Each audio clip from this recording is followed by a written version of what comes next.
Hello viewers, welcome to education and job corner. দেখুন, school service কমিশনের চাকরি বাতিল মামলায় গতকালের শুনানি থেকে যে গুরুত্বপূর্ণ বিষয়গুলি উঠে এসেছে তার মধ্যে থেকে একটি গুরুত্বপূর্ণ বিষয় হলো এই মামলার প্রসিডিং করার জন্য সমস্ত বিষয়গুলো একবারে শোনার জন্য বিচারপতি 5টা ক্যাটাগরিতে ভাগ করে দিয়েছেন।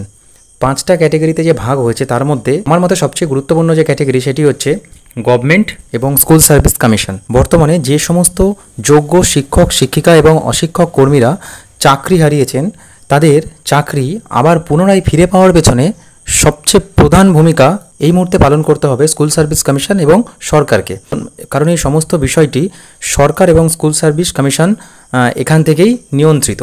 আপনারা দেখবেন যে এই কত সংখ্যক নিয়োগ দুর্নীতি হয়েছে, কত সংখ্যক লিগ্যাল ক্যান্ডিডেট আছেন, এই সমস্ত বিষয় কিন্তু এসএসসির হাতে আছে। সুতরাং এই মুহূর্তে স্কুল সার্ভিস কমিশন এবং সরকার তার হলফনামা, এই যে 5 পাতার যে হলফনামা বা 5 পাতার কম্পাইলেশন যেটা দিতে হবে সেটা কিন্তু অতি অবশ্যই ঠিক তথ্য সুপ্রিম কোর্টে জমা দিতে হবে সার্ভিস কমিশন এবং গভর্নমেন্টকে।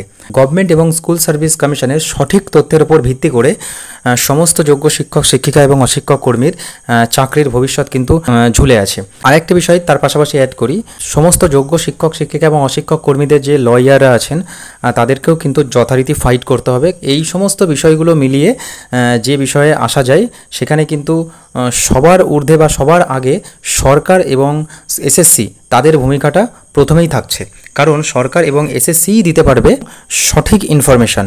তাহলে সেখানেই সরকারের হলফনামাটা বা এসএসসির হলফনামাটা এই মুহূর্তে সবার জন্য খুবই গুরুত্বপূর্ণ হতে চলেছে। আর এই মামলার পরবর্তী হিয়ারিং আপনারা জানেন যে আগামী 6 আগস্ট কিন্তু এটা ফাইনাল ডিসপোজালের জন্য একই রকমভাবে রাখা হয়েছে, মানে সেই দিন চূড়ান্ত নিষ্পত্তি হওয়ার সম্ভাবনা প্রবল। যদি কোনো কারণে মামলা পিছিয়ে যায় তাহলে কিন্তু খুব বেশি হিয়ারিং হবে না এই মামলার, একটা বা দুটো হতে পারে।